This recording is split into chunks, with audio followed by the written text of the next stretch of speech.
even pamhosva yandakaita handinoda kutaura chokwadi mukoma wangu pamberi. Ndina month wandaishandira ndichidhiraivha kombi yavo, but moziva kuti kana uri mubhizinesi remakombi dhiraivha tosangana nezvinhu zvakaita seyavanoti ngoma nanachamba yavanoti broncli zvavanhu vekuti chero tichabasa tishandisa influence yemadrugs zvekuti kuzodisappear. It wasn't car theft yekuti I went deliberately kumba kwemunhu ndikanotora mota yake, but munhu wandaitoshandira, but I was used under the influence yedrugs ndikadisappear nemota yemunhu, ndikaita time achinditsvaka nemota yake apa ndaimushandira apa yange iri kombi. Ndazobatwa nepolisi, iye pachake aitoda kundiregerera, but aiti right all this time yanga usipo nemota, ko mari yawanga uchishanda usipo nemota, mari yacho iri ku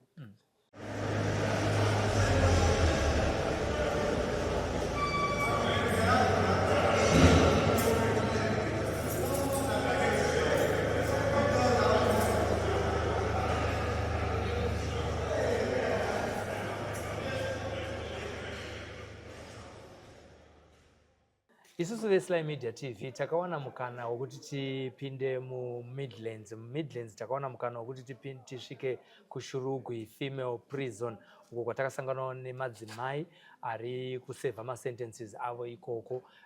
Takadzidza zvakawanda uye takakomborerwa zvikuru kwazvo nepamusaka pemakosi avari kuita anoita kuti kana vachizenge vabuda muShurugwi Female Prison vanenge vakwanisa kunozviriritira pamabasa emaoko avari kudzidzawo. Tiri muMidlands mumwe cheteremo tawana mukana wozvikara wokuti tipinde paHwawa Medium Prison, mukana watinopuwa neZimbabwe Prisons and Correctional Services kuti tisangane nevasungwa vachitaurawo pavave marenge nemacourses avanodzidza. PaHwawa Prison zviya pane Technical College inodzidzisa vanhu zvinhu zvakasiyana siyana. Vanodzidzisa welding, vanodzidzisa refrigeration, vanodzidzisa panel beating, vanodzidzisa motor mechanics, vanodzidzisa chikoro. Ukasvikawo uine form 4 yako usina A level vanokudzidzisawo zvekare.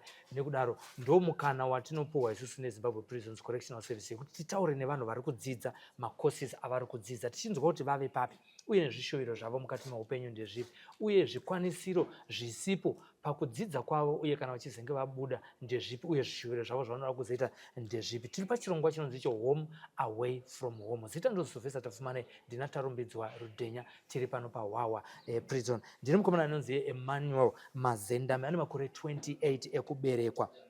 Mhosva yaakapinda nayo muno muHwawa Prison inyaya yecar theft yakaitika ari muno muGweru. Iye zvinezvi akuita motor mechanics, chikoro akanga agumira form 3. Kuti tinzwe zvizere, let's go deeper.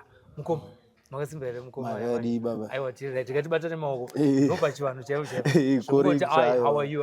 Zvinotika kumiri. How are you? Achicha chirungu. Titita kutobata namaoko. Handizvozvo. Wakagumira form 3 wewe inda? Inini problem yakaitika ndekuti family mandakakura inini mai vangu vakashayika ndichiri mudiki. Mudiki zvemakore mangani? Handa ndiri kuma 15 years old. So takazongotanga kugara tiri mastep mothers. Saka mukurarama tiri mastep mothers mungoziva kuti kurerwa namai vasiri vako kudzimunguva kunombodi, asi vamwe vanochengetedza, asi haine situation yangu zvazviri tense. Ndakamboenda kuchikoro ndikaenda kuchikoro, but maschool fees dzamuri asachabhadhari nduri nana baba ndakudzingwa kuchikoro. Saka ndazongopedzisira ndakutongobatsira kushandawo pamba, because pamba ini baba vangu tairarama vachiita motor mechanics, ndo yaitoraramisa family. Saka ndazongopedzisira ndangototanga kutongoshandawo ndatanga chimanya nematools ndiri spana boy chasista wana muzvarawo chikuru chingoripo kungorarama kuti uwanewo chekudyawo pamba nezvekupfeka. Kuchikoro wasachaendeki because mari yekundibhadharira vasachakwanisi. So ndakazoramba ndiri motor mechanics ndichidzidzira. Uina mudhara chete? Ndina mudhara. Saka pawakabva kumba wanga wakwanisa kuita sei pamota iwo? pamoto masuspension, magearboxes, maengines, magetsi, auto zvese ndanga nemakore kusvikira pandiri izvezvi ndo muindustry mandangori ndobasa ndonasa kuti racho chero zvongofambirana. Ndo pandakatozopinda incident iyo inoinvolva futi zvemota ndiri motor mechanics imomo. But alright, une makore 28 28 kugadzira motika tingangoti wakatanga kuma 16 iko kuna Mudharanje? Experience haike zvino ndinenge ndane about 10 years experience ndiri mumotor industry. Alright. Because ndo zvangu raratongove basa. Saka mukutongoshanda kwandaingoita nevamwe painchidzidziswa basa ndakatoika ndoda kutokwanisa kutodi kutongozviitira gearbox chichi. Right. Tauda kutaza iwe wakadzidziswa nababa. Baba venyu vanga vadzidza kupi motor mechanics? Baba vava ne class 1 motor mechanics ne auto. Saka wakadzidziswa neni? Vari journeyman avaitogadzira mota maBenz, maRange Rover, maBMW. Vaiva vari munhu aingotongozikanwa. But okay. Saka iye zvinezvi ndobva wauya muno mune makosi akawanda. Iyi kosi ikai yaive yababa yekungonzi tanga uchinzi spana boy uchidai yaive yababa. Kosi usina kumbozoti ndoda kuita welding, ndoda kuita refrigeration, ndoda kuita right. Chakaitika ndechekuti kuti ndizopinda mukosi inini handimuona kuti chikoro ndakagumira paroad form 3. Pakapinda issue yematrade test ndiri pazhe tambosangana nasomeone watakambosevhisira mota yake ambotaura issue yematrade test achiti no, even if wakagumira education paroad but iwewe uine chipo chekuti unokwanisa kuti ugadzire mota, tokwanisa kuti ubatsirikane kune anonzi matrade test. So ndiri musection ndiri kupamid kuti we approved ndiri pawawa medium handakauchinzi toda vanhu vane zvipo zvekushandisa maoko vakamboita mabasa pazvo but vachiita mabasa aya vasina macertificates ekuti vanokwanisa kuti vaone proper pekushanda asi vachigona basa rayo. Kune anonzi matrade test ariko, macourses atiri kuitisa ekuti munhu paanopedzawo kusevha sentence yake anobudawo necertificate. Ndo pandakatopinzwa interview navamwe ana sekuru wepanapa vanotidzidzisa mechanics. Vakatondibvunza vakati iwewe chikoro wakagumira level ipi? Akati chikoro ndakagumira form 3 but ndane makore ndingori mumotor industry ndichingoita zvokugadzira mota asi handina certificate of which pashi chero kurunzi ndiri kugadzira mota zvino pazvombondibatawo because ndisina certificate. Saka ndezvipi zvinhu zvemota iwe zvaunoziva? Ndo interview yavanipinza ndikavaexplainera vakaona kuti zvichikwadi uyu munhu agara anoziva zvinhu zvemota. Ndo kutozondiunza kwavandiunza kuno kuworkshop right now ndakutoita course yemechanics ndotodzidziswawo theory yandasingazivi. Zvimwe zvinhu taingoita but kuzoziva mazita ezvinhu kuti ichi chinonzi chakati, ichonzi chakati. Takudzidziswa nemadzishe the proper way yekushandisa matools. Takunyatsodzidziswa proper mechanics zvokuti I think kuti even pandononzi ndabuda jeri I think ndenda ne-improvement mulife because I think ramba chingu Emmanuel, proper way yekushandisa matools kuita sei? Ma-operations like matools akaita se-torque range ndandisingazivi ma-adjustments anoti ma-newton meters. So panze pandaitoshanda ndaishandirawo vamwe vana makanika vana senior kumagaraji. Zvaizvongoti munhu womanpower anongotibetserawo basa. Saka paindiri torque engine paya ndaitondisetera matorques etorque range nekudii. Saka pana pamaenda uchidzidziswa kuti inini pachangu ndofanga kuti adjustira ndoga torque range nekudii ndichizviitira zvinhu zvangu properly. handiro zvandiri kunyanyisa kudzidzisiwa nasekuru kuti zvinoitwa su ndikuona kuti kunakira even pane yavanoti vhenia vana vhenia caliper vana micrometer zvese ndakadzidziswa nemadziche panapo kuti micrometer inoadjustwa su mavhenia caliper pakumeasure ma-crankshafts even mabolts zvinhu ndo zvatoshandisa pavhenia caliper ungautaura chimwe chifu micrometer micrometer kune atoti internal micrometer inomhezhiswa mukati memacylinder bores pozoita yatoti external inoshandiswa futi kumhezha macrankshafts ndo external kudzidziswa nekuti mameasurements acho nomatora sei zvese izvozvo matools ese ayo ndo indasatozivi kuti une chinhu chinotonzi micrometer ndatochizivira pano pavava kuti micrometer taingoziva vana 10 spana vana chichi vana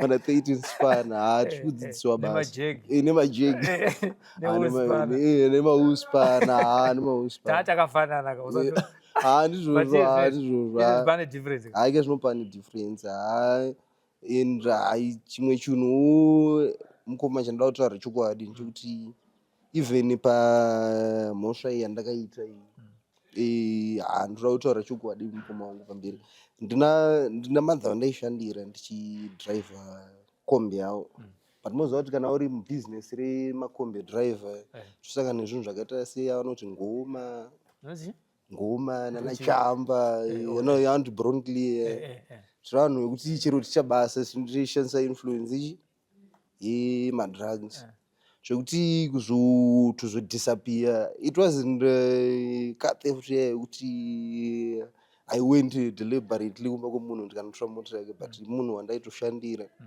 but I was used under the influence yedrugs ndikadisappear nemota yemunhu ndikaita time achinditsvaka nemota yake apa ndaimushandira apa yange iri kombi ndazobatwa nepolisi iye pachake aitoda kundiregerera but aiti right all this time yanga usipo nemota ko mari yawanga uchishanda usipo nemota mari yacho iri mari dzikashayikwa which zvinhu zvakamudisappointa pamota yanga yaputsika mawindscreen nezvizvi so chandoda kutaura chamaita nayo motikari chiko muchiri pahideout uri pahibernation yaungotoshandira madrugs yayo kuti ndangwana zvimari ndotozvisatisfy nini nemota yebasa makatoitisa vanhu vemadrugs mari ndo apa ndandatowana mukana wekuti ndishandirewo munhu ndiwanewo kuti ndiraramewo but ndakatokanganishawo ipapo ende vafunga kuti zvinhu zvakadaro zvofanirwa kuti chidzukurudzike. Magara nguva yakadii musingaoneki? Ndakaita about 2 weeks. Maive kupi? Ndandiri kuSalisbury, Harare. Kwedu? Pamwe takatombodhuma. Nditamba navakomana kumabvuku ikoko. Ndichita zvemushikashika. Ndaitotambirawo pamushikashika ipo paya. Muchiti pamushanja ndichidzingirira nawo nemapurisa ipo paya pamushikashika. Nemota yemunhu ari kuno kwachitsva. Munhu pamota ndo yakatotembawo kuti ndotomuraramisa. Mafoni anga akadzima? Foni yangu yakatodzima. Foni ndandakatodzima. Kumadzogara kupi manje?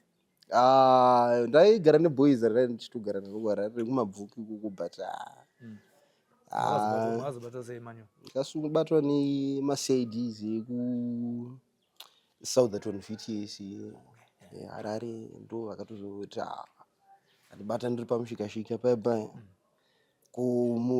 kumana uri kuzvifambisa sei kutozoenda neni kuSouthampton kuya pachitozofonerwa muridzi wemota kuti mota taiwana tichitozouya tichizoturwa nepolisi because polisi kuno kundo yanga yakatokommunicata neVTS yekuHarare vakatokommunicata nepolisi yemuno mugwero akatoudza kunzi munhu wenyu tamubata ndokutozounzwa kwandakaitwa kubva ikoko. Apa wanga uri wega? Wakaenda nemotikari uri wega? Motikari ndakaenda nayo ndiri ndega. Ko windi wako wanga umusiyawo? ndakangomusiyawo pamushikashika moziva zvongoitwa windi kana ashanda anongopiwa reshe nadhiraivha wake otodii otoita medzi dzake. Ininiwo ndindazongotozongoitawo zvemusoro wangu ndimusiye kwareko uchitokuziva here because yanga iri first time yako wakangoenda une campus? Kukuziva hangu ndambokurira ndambogara paWarren Park pepe. Okay. Ndambogara Warren Park ndichigara kunonzi Cold Comfort. Saka ndirimbogadzira futi mota ndiri paWarren Park D pepe. Chichisevisa makombis nedzimwe mota paWarren Park. Muchimbonoja mari pamereka? Hayi mutaundi ndambomugara hangu time. Alright. Ndobva wasungwa ndobva maenda kucourt? Ndobva ndaenda kucourt, ndakauya paGweru Magistrates. Handichitopinda box, ndatopinda nenyaya issue yecar theft. But muridzi wemota akazama nepaigona napo kuti andirambira kuti no uyu hake mwana wangu ndakamupa basa, but behavior yakandiitirawo munhu wandaitotrustawo, of which even magistrate wakaona kuti aiwe hazvingaite here kuti iwe munhu anokupawo basa kuti urarame then iwe disappear nemota yake, at the end of the day mari dzacho waenda nemota hauchamupi mari dzake, udzoka futi mota yadamage zvimwe zvinhu, ndabatwa guilty nepakawanda paissue iyoyi. But now netime yandagara ndiri mukati because muno hamuiti zvemadrugs, ndoona sekuti zvino brain dzangu dzakazonyatsodzokedzana, ndikanyatsoona kuti but pepe ndakaita zvisiri izvo, ndakanganisa. But madzishe ari kuti rehabilitate so nezvo havatikurudziri madrugs, not drugs, ndabhema rinonzi skangi, pane vanoti skangi pazvo. Ndorakaiita sei? Dzimwe mbanje so dzokuti nebroncli syrup, handi syrup wakazviintroducwa sei izvozvo? Peer pressure. Boys randaitamba naro ndo rakandipinza mazviri kuti mbutestawo mbowo zvodi nenuwo zvikandinakirawo. But madrugs aya ndo anopedzisira kucontrola manje, unoona kudzamara kushaya self control. Zvinyadzi wakutukana even mota vabereki unenge wakuti makatoenzana, chero mai vako unogona kuti vaudza zvinonyadzisira uri just under that influence, unenge usisiri in proper state of mind. Zvaya zvaunoita kana uri sober, paunenge uchinyatsouti ndiri kunyatsoita zvinhu zvangu in focus. Iyo nyaya yemadrugs ingapere sei? Inini kwandiri right now ndiri kutenda madzishe kuti ndo vakatondirehabilitate. Ndiri kutenda because ndiri kuona kuti zvino vakatonditora ndakuita course, hama neshamwari panze neissue yemadrugs ikonyonzi uya madrugs. Even vanhu vemusociety muraina vanongoti vakomana vemadrugs, chero pakaitika chakashata kongonzi ndiva boys remadrugs, ende vachiitawo zveshuwa. So nguva yemunhu wemadrugs chinhu chakashoreka futi, even especially kumaparents nevanhu vatogara navo, vabereki vatogara navo musociety, ndoona sekuti madrugs hachisi chinhu chakanaka. Ini nangu pandaimatora ndaitodherera zvokuti chero vanamai vangu vechikuru vemuraini vakatotaura kuti novakomana zvamuri kuita izvi hazviiti, ndaitoona sengesero rangu kuti mai munganditaurira kuti kudini, munotaura zvekuti ndisiye madrugs. But ndautoona kuti ndandatora saivhen mamorals, mabehavior yangu ndandisina good behavior. So discipline yatodzidziswa nemadzishe kusiyana nezvinhu zvakadaro, kusvuta masigarettes, vana mbanje, nekufokasa nezvinhu zvechikoro zvatondidzosa life yangu because ndakarasika, handidi kumbonyepa kana kuti kudii, straight kubva mukati chaimo because ndiri kuona nepandave nelife yangu kuti dei zvindiri panze ndinoona kuti Mwari pane ndo vakatondisvitsa pandiri right now. Because ndiri panze dendaita zvemadrugs ndaondowanza vanhu vakawanda vari kupera nemadrugs, vari kufa nemadrugs. Pamwe ndaigona kuzopedzera ndatopinda kune rimwe riri kumazaano ravo kutaura guka riri guka rere rinzi vanhu vari kupera neguka panze kudidi. Saka ndinoona kuti kutondidzoreredza kwavari kutondiita zvotondibatsira mulife mangu right now. Ndakutofokasa nezvinhu zvine future neupenyu hwangu.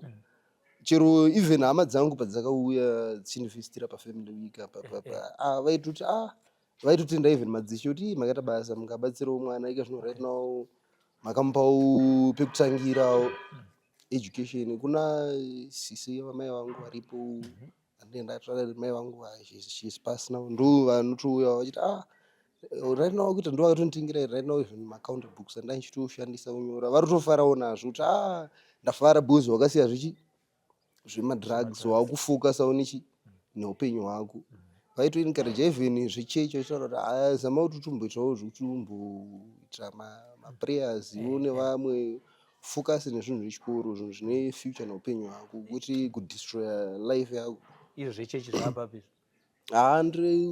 Everyday hatonamata everyday, every weekend toita chechi tiri mukati.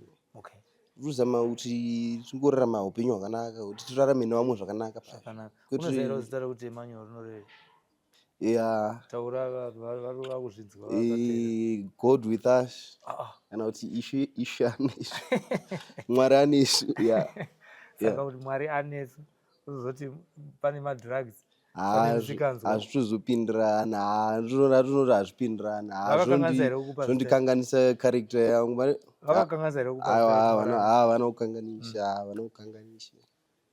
kukanganisa kundipa style. Ishe anesu. Ishe anesu mambo. Muno mane anewe nekuti at least wakukwanisa pane gap of knowledge atautaura anditi mumotor mechanics dzawakakura uita se uchigadzira but wakanga usinganatsosvika pamongo chaipo asi nokuda kuti Mwari anokuda.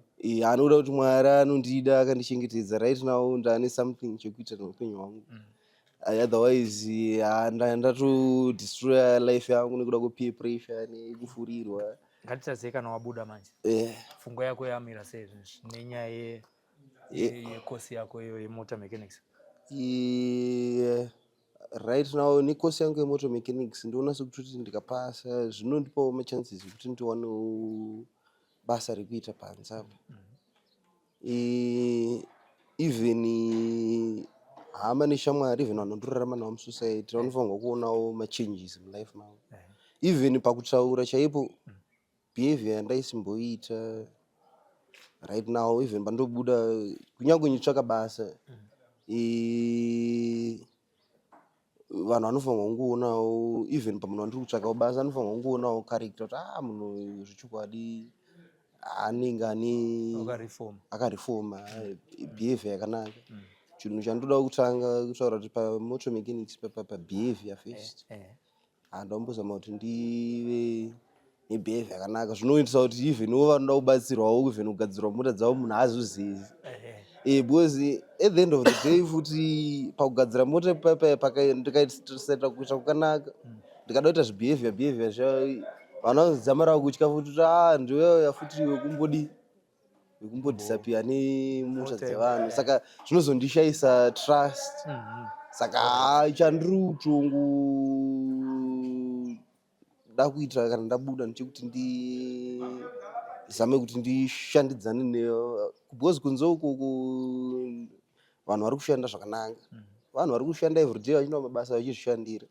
Saka ndofanirwa kutiwo kana ndawanawo mukana wekuti ndibudewo ndinde ndoshanda panze, ndinde ndinoshandidzana nevamwe zvakanaka, ndigarisane nevamwe zvakanaka, ndikawana basa randinenge ndawana ndoita basa zvakanaka, ndichingorarama upenyu huri decent husingaitisi kuti umwe munhu acheme mangwana. Because hazvinakidzi kuti iwewe unenge uchifara somwe munhu achichema nekuda kwezvaunenge waita. Kunewo wakachemedzawo rehab yakakudzidzisa kuti unoti chii kune vanhu vaunenge wakachemedza? Ndokumbirawo ruregerero kune vatakatadzira vatakachemedza, taiita zvakashata nekusaziva.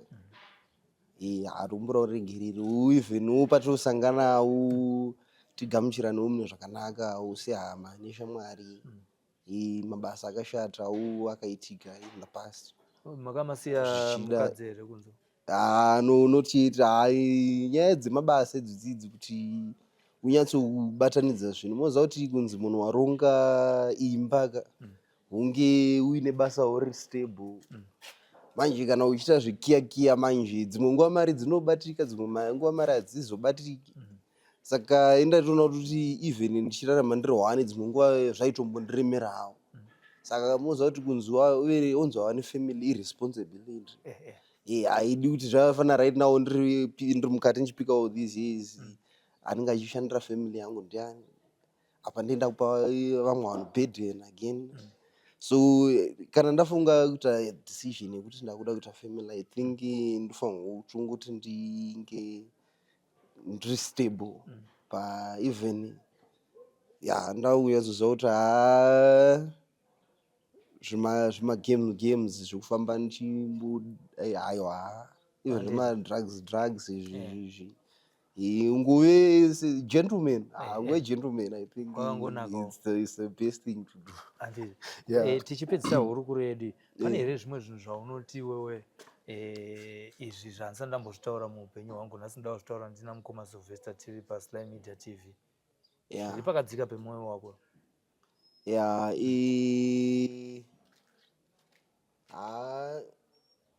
Chandongoona chandongochemera mulife mangu ndechekuti situation yandiri yekuve in prison hakusi kuti ndakazviunza nekuda, but chandongokumbira ndechekuti right now vamwe vanogona kusabhelievha kuti hazvichokwadi ndarefoma, but inini I feel like ndenge ndachinja character yangu. Chandongokumbira ndechekuti pandobuda papapa even vanhu vanoziva kuti pane vamwe vanenge vachiziva kuti munhu akamboenda kujeri vandosangana navo vasazotori kuti zvandaimbove zvezva before ndo the same character ndichingori.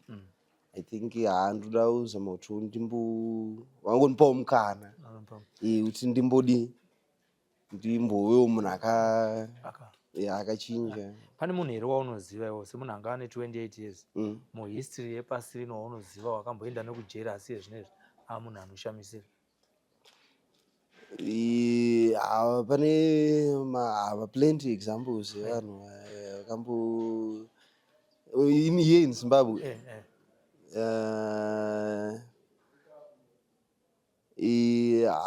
Ndakambonzwa hangu, but ndakangonzwawo nemamwe maseniors andogara navo mukati uchinzi even president wedu varipo right now vakatomboita time yekuti vakatombosevawo, but right now ndo vakatotitungamirira, ndo varikutoita kuti zvinhu zvitofamba munyika.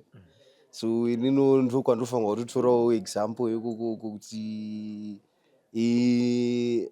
zvinhu zvinochinja mulife, but kuchinja kwezvinhu iwewe zvinochinjwa newe munhu. Saka kukopa kune vamwe nekudzidzira kune vamwe, I think ndikatokoperawo kune mukuru nekuitawo zvakanaka behavior yemukuru handona sekuti zvinondifambira muupenyu. Apili yako kune vanhu pane zvikwanisiro zvausina kuti upedze kosi yako zvakanaka?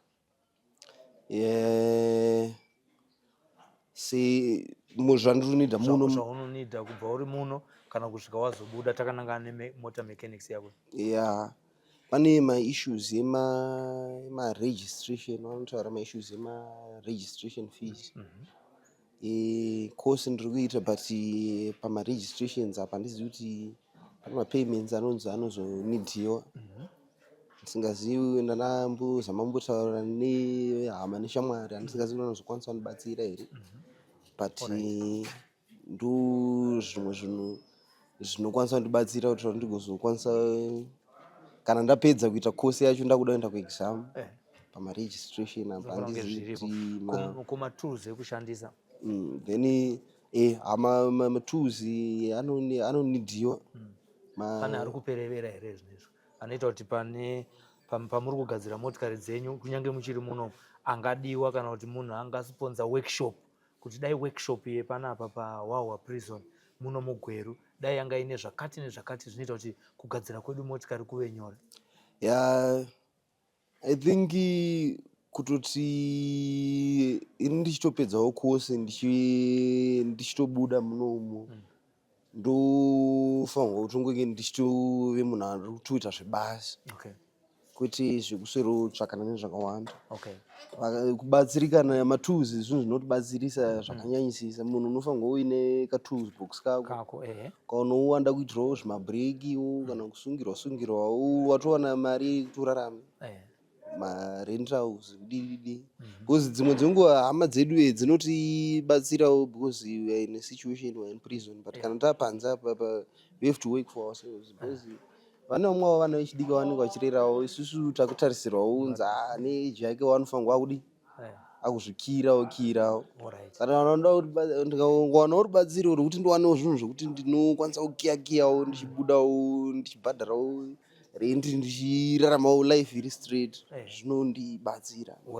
Ipapo ndapanza tiri kutaura tiri pano paprison, zvimwe zvinhu zviri kupereredza zvinoita kuti mugone kugadzira motikari muchinatsodzidza kosi yenyu iwo zvako tazvinza kuti uri kuda kuti asi panapa maissues matools akakwana here, matextbooks motor mechanics. Mandiona sekuti tinombone tine tsike futi panyaya yematextbooks, manotes, matextbooks. Then issue yemaworkshoes nemasafety shoes ekushanda nawo tiri muno muworkshop. Pari kunziko komatools matools anodiwa anodiwa mazuva ese. Pane mamwe asingakwanisiki ari beyond our reach, chero tikada kuti asi ari mamabasic sockets, ma-combination spanners, ma-pliers, ma-screwdrivers, ma-tools emechanics, ma-jack. Anoda kuti awedzerwe anoda kuti awedzerwewo kuitira kuti tinyatsodzidza zvine simba, zvati even patoenda kumatest tinonyatsosvika tinoita zviri proper. Because tikaita zvekiyakiya tichishandisa matools ekiyakiya kuti zvinosangana netsaona mberi, saka tichifanirwa kuita zvinhu zviri proper from the ground. Tinotenda.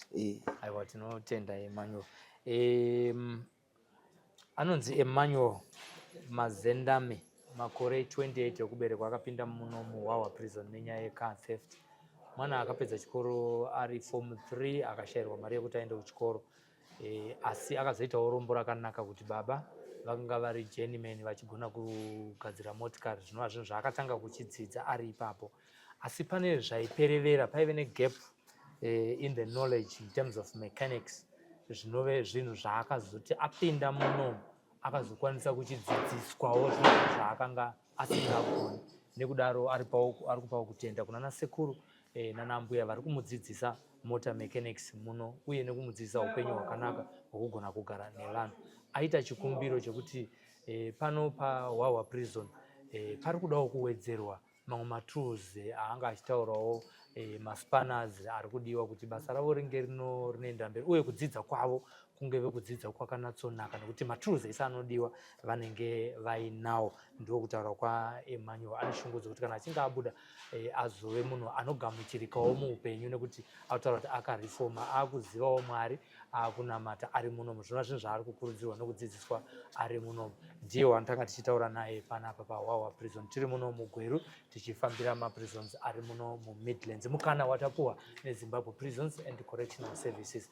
Sasara yezvinhu ndichekuti ndionekere tarumbidzwa Rudhenya ari pakamera. Ini ndandonzi Sylvester Tapfuma nei, kana kuti simbi yebasa. Tiri pano paSly Media TV. Pari zvinezvi ndinoti chisara.